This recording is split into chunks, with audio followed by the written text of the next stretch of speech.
Yamaha Mio Gravis 125 2025 model versus Honda Click 125 Special Edition 2025 model. Silipin natin ngayong araw. Tara!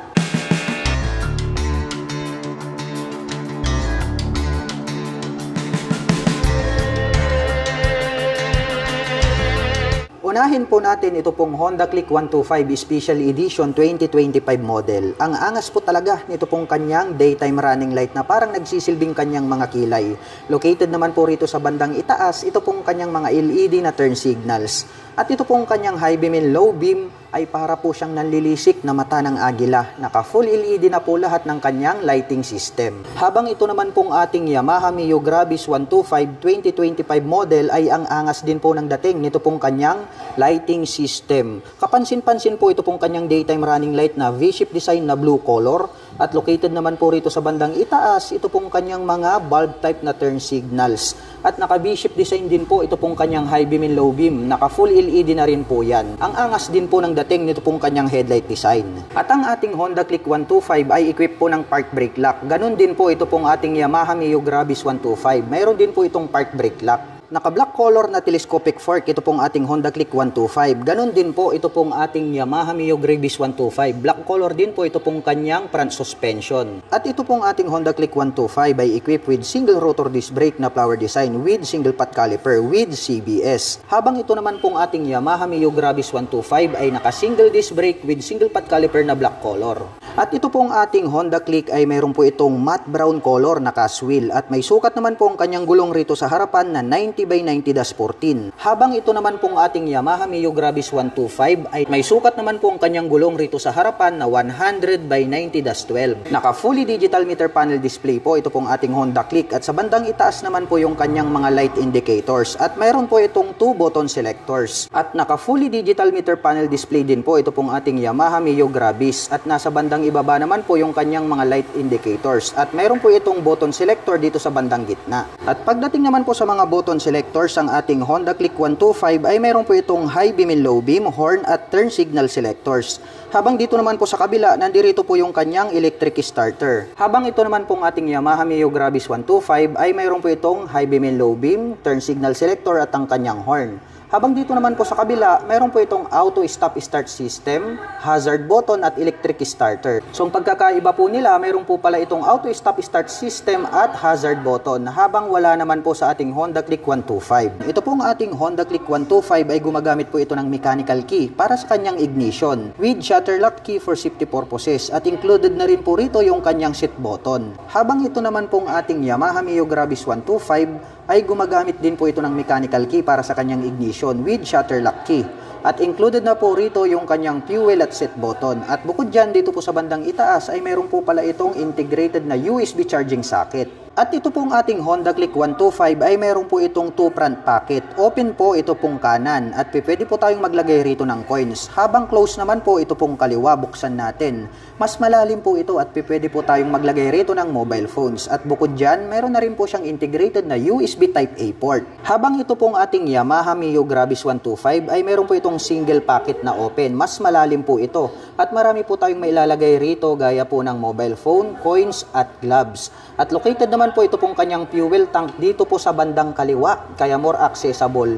At ito po pala ay mayroong fuel tank capacity na 4.2 liters. At mayroon naman po itong fuel consumption na 47 km per liter. Habang ito pong ating Honda Click 125 ay located po under the seat ito pong kanyang fuel tank. At mayroon po itong fuel tank capacity na 5.5 liters. At mayroon naman po itong fuel consumption na 50 km per liter. At ito pong ating Honda Click 125 ay malawak din po ito pong kanyang footboard. Meron naman po siyang plastic cover on top na anti-slip. Habang ito naman pong ating Yamaha Mio Gravis 125 ay malawak din po ito pong kanyang gulay board. Kaya marami po tayong mailalagay rito na mga belongings na hindi naman kasya rito sa ating underseat compartment.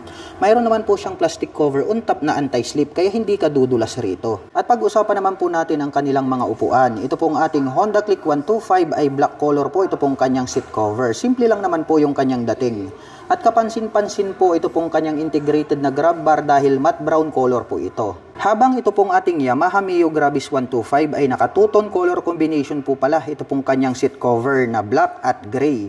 At black color naman po ito pong kanyang integrated na grab bar. At ito pong ating Honda Click 125 ay equipped with side stand engine cut-off switch. At metal naman po ito pong kanyang foot pegs with rubber cover on top para sa ating back rider. Habang ito naman pong ating Yamaha Mio Gravis 125 ay equipped din po ito ng side stand engine cut-off switch.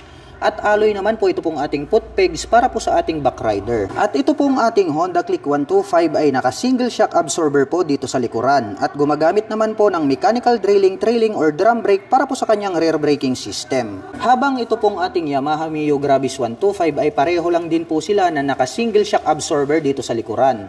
At ito din po ay gumagamit ng mechanical trailing or drum brake para po dito sa kanyang rear braking system. At naka full LED na po pala ang taillight nito pong Honda Click 125 at naka-pop up naman po ito pong kanyang mga LED na turn signals. Habang naka-bulb type naman po ang taillight nito pong ating Yamaha Mio Gravis 125, included na rin po pala rito yung kanyang mga bulb type na turn signals dito po sa kanyang taillight assembly. At dito po pala sa side profile ng Honda Click ay may nakalagay po rito na 3D emblem. At ganun din po dito po sa Yamaha Mio Gravis 125, may nakalagay rin po rito sa kanyang side profile na 3D emblem. At ang sukat po ng gulong ng Honda Click dito sa likuran ay meron pong sukat na 100 by 80-14. At ito pong kanyang stock pipe ay combination po pala ito ng black at gray at mayroon po itong single exhaust. Habang ito pong ating Yamaha Mio Gravis 125 ay may sukat po ang kanyang gulong rito sa likuran na 110 by 90-12. At all black naman po ito pong kanyang stock pipe at head protection guard at mayroon din po itong single exhaust. At ito pong ating Honda Click 125 ay equipped with liquid cooled para po sa kanyang cooling system. Habang ito pong ating Yamaha Mio Gravis 125 ay equipped with air cooled para po dito sa kanyang cooling system. Yun po yung pagkakaiba nitong dalawa dahil ito pong ating Yamaha Mio Gravis ay naka-air cooled lang po siya, which is ideal naman po siya pang city driving. Unlike po sa ating Honda Click 125 na ideal po siya for long rides driving purposes. At ito pong ating Honda Click ay meron po itong 125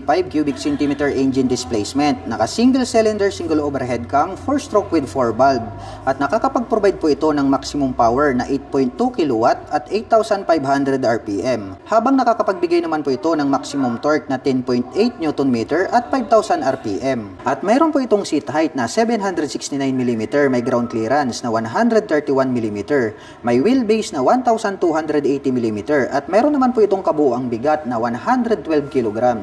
Habang ito pong ating Yamaha Mio Gravis ay mayroon po itong 125 cubic centimeter engine displacement, naka single cylinder single overhead cam, 4-stroke with 2 valve at nakakapag-provide po ito ng maximum power na 7 kW at 8,000 RPM. Habang nakakapagbigay naman po ito ng maximum torque na 9.5 Nm at 5,500 RPM. At mayroon po itong seat height na 780 mm, may ground clearance na 135 mm, may wheelbase na 1,275 mm at mayroon naman po itong kabuuang bigat na 102 kg. At ang isa po pala sa advantage nitong ating Yamaha Mio Gravis 125 ay equip po ito ng Y-Connect. Para po sa mga hindi pa nakakaalam ay pwede po nating i-connect yung ating mobile phones para ma-access po natin yung kanyang internal system. Malalaman po natin ang last parking location at engine check warning, etc. Kaya malaking bagay din po ang pagkakaroon ng Y-Connect. Ngunit ang negative side po nito kapag matagal nyo po na hindi ginamit ang scooter ay maaari pong malobat ang inyong battery. At ang presyo po ng Honda Click 125 Special Edition 2025 model ay nagkakahalaga po ito ng 84,900 pesos. At kung gusto mo naman pong kumuha ng hulugan ay kailangan mo pong mag-down payment ng 5,800 pesos. At mayroon naman po itong 4,520 pesos sa loob po yan ng 3 taon. Habang ang atin naman pong Yamaha Mio Gravis 125 2025 model ay nagkakahalaga po ito ng 84,900 pesos. At kung gusto mo naman pong kumuha ng hulugan ay kailangan mo pong mag-down payment ng 5,300 pesos. At mayroon naman po itong 4,597 pesos sa loob po yan ng 3 taon. Para sa inyo, alin ang mas maganda sa dalawa? Paki-comment na lamang po dyan sa comment section para malaman din po namin ang inyong mga sariling opinion. Kita-kits po tayo sa mga susunod na comparison update. Bye-bye!